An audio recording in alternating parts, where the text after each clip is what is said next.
मेरा नाम सीजल है। मैं 9th क्लास में पढ़ती हूँ। यहाँ पे हमारी AI लैब है जिसमें बहुत सारे कंप्यूटर्स हैं। कंप्यूटर में हमने टाइपिंग सीखी है, MS वर्ड सीखा है, प्रोजेक्ट बनाना सीखा है और बहुत सी चीज़ें सीखी हैं। अब गवर्नमेंट स्कूल्स में भी ये फैसिलिटी है जो कि पहले नहीं थी। पहाड़ों की वादियों में बदलती तस्वीर, सरोग स्कूल बना मिसाल। पहाड़ों की खूबसूरत वादियों के बीच राजकीय वरिष्ठ माध्यमिक विद्यालय सरोग इन दिनों पूरे क्षेत्र में चर्चा का विषय बना हुआ है। वजह भी खास है। विद्यालय का बदला हुआ रूप, सुसज्जित भवन, बच्चों की आकर्षक स्कूली वर्दी और छात्रों की उभरती प्रतिभा जो अब सरोग से निकलकर दिल्ली तक अपनी पहचान बना रही है। विद्यालय परिसर में प्रवेश करते ही साफ सफाई, रंग रोगन और सुव्यवस्थित कक्षाएं एक सकारात्मक माहौल का एहसास कराती है। कक्षाओं में आधुनिक शिक्षण सामग्री, चार्ट और विषयवार मॉडल बच्चों को सीखने की प्रक्रिया को और भी प्रभावी बना रहे हैं। खेल मैदान में नियमित अभ्यास और प्रार्थना सभा में बच्चों की अनुशासित उपस्थिति विद्यालय की नई कार्य संस्कृति को दर्शाती है। विद्यालय की प्रधानाचार्य सारिका आहूजा ने बताया कि शिक्षा को लेकर क्षेत्र की जनता भी बेहद गंभीर है। विद्यालय में शैक्षणिक गुणवत्ता सुधारने के लिए शिक्षकों की टीम निरंतर प्रयास कर रही है। बच्चों की उपलब्धियों को प्रोत्साहित करने के लिए फ्रेंड ऑफ सरोग नाम से एक समूह बना है जो शिक्षा में अव्वल रहने वाले विद्यार्थियों को नगद राशि देकर सम्मानित करता है। इससे छात्रों में स्वस्थ प्रतिस्पर्धा और बेहतर प्रदर्शन की प्रेरणा मिलती है। उन्होंने बताया कि समाजसेवी संपूर्ण सिंह भी विद्यालय को समय समय पर आवश्यक उपकरण उपलब्ध करवाने के साथ साथ मेधावी छात्रों को नगद पुरस्कार देकर उनका हौसला बढ़ाते हैं। वहीं विद्यालय की एक अध्यापिका मीनाक्षी ने भी व्यक्तिगत स्तर पर सहयोग करते हुए विद्यार्थियों को नगद राशि प्रदान की है। इस सामूहिक प्रयास ने विद्यालय के माहौल को नई ऊर्जा दी है। शिक्षकों का कहना है कि लक्ष्य केवल परीक्षा परिणाम बेहतर नहीं बल्कि बच्चों को आत्मविश्वासी और जिम्मेदार नागरिक बनाना है। हाल के वर्षों में विद्यालय के छात्रों ने जिला और राज्य स्तर की प्रतियोगिताओं में उल्लेखनीय प्रदर्शन किया जिससे विद्यालय का नाम राष्ट्रीय स्तर तक रोशन हुआ है। जहाँ तक इस स्कूल की बात है, यहाँ पर जो स्कूल में इसके लिए जो विद्यार्थियों के लिए सभी प्रकार की सुविधाएं हैं, भवन अच्छा है, AI लैब्स है, जो क्वालिफाइड स्टाफ है और जितनी भी सारी सुविधाएं एक अच्छे स्कूल में होती है वो हमारे स्कूल में सारी उपलब्ध हैं। और एक तो जो हमारे यहाँ पर जो पुस्तकें हैं वो सरकार की ओर से फ्री दी जाती है।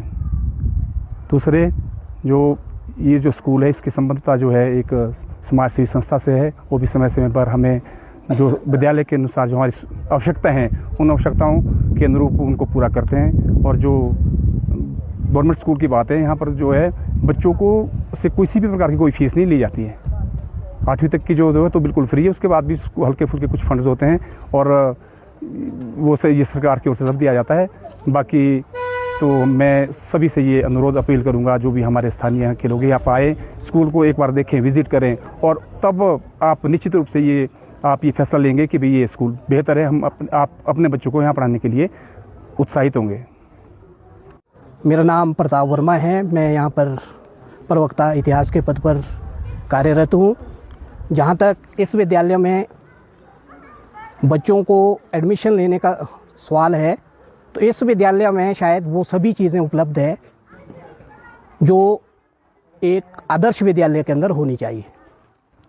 यहाँ पर सुंदर भवन है, खेल कूद के लिए बच्चों के लिए प्रांगण की कोई कमी नहीं है, ICT लैब है, यहाँ पर AI लैब्स हैं, वेल इक्विप्ड यहाँ पर हमारा जो पुस्तकालय है, विद्यार्थियों को समय समय पर एक्सपोजर के लिए इस विद्यालय से बाहर भ्रमण पर भी ले जाया जाता है। तक NSS की बात है तो NSS के अंतर्गत विद्यार्थियों को एक सामाजिक सेवा के बारे में और विद्यालय परिसर को स्वच्छ रखने में और साथ साथ समुदाय की समस्याओं को सुलझाने का भी प्रयास किया जाता है। और समय समय पर यहाँ पर जितने भी हमारे महत्वपूर्ण दिवस होते हैं उसमें हमारी जो NSS इकाई है वो बढ़ चढ़कर भाग लेती है और 7 दिवसीय आवासीय शिविर का भी यहाँ पर आयोजन प्रतिवर्ष किया जाता है। और जहाँ तक एक विशेष बात मुझे लगी, क्योंकि मेरा इस विद्यालय में तीसरा कार्यकाल है, जब मैं पिछले 2 कार्यकाल में यहाँ पर था, हमारे पास विद्यार्थियों के लिए कक्षा कक्ष चलाने के लिए पर्याप्त सुविधा नहीं थी, लेकिन अभी मैं जब जुलाई में आया तो देखने में आप सामने देख ही रहे कि हमारे पास बैठने के लिए नहीं तो हमें मैदान में भी कक्षा कक्षों का आयोजन करना पड़ता था। यहाँ पर भरपूर सुविधा है और साथ ही साथ सांस्कृतिक गतिविधियों में भी हमारे विद्यार्थी जो है काफ़ी आगे तक पहुँचे हैं। हाल ही में हमें हिमाचल प्रदेश के प्रतिष्ठित गेयटी थिएटर में एक नाटक करने का सुअवसर प्राप्त हुआ, जिसका मैं भी भाग रहा। बहुत ही अच्छे तरीके से वहाँ पर विद्यार्थियों ने अपनी प्रस्तुति दी और भरपूर उसकी सराहना की गई। मैं स्पष्ट तो नहीं बोल पाऊँगा, पर ये स्कूल जो है पहले एक गांव है बथलाव, वहाँ पे चलता था। उसके बाद ये लगभग 1951 या 52 में ये सरोग के लिए आया और 1964 में ये मिडिल स्कूल बना। उसके बाद जब हिमाचल प्रदेश के मुख्यमंत्री श्री रामलाल जी थे तो यहाँ स्कूल में आए। उस समय ये 1981 में ये उच्च पाठशाला बनी और 2007 में ये सीनियर सेकेंडरी स्कूल बना। एवरीवन, मेरा नाम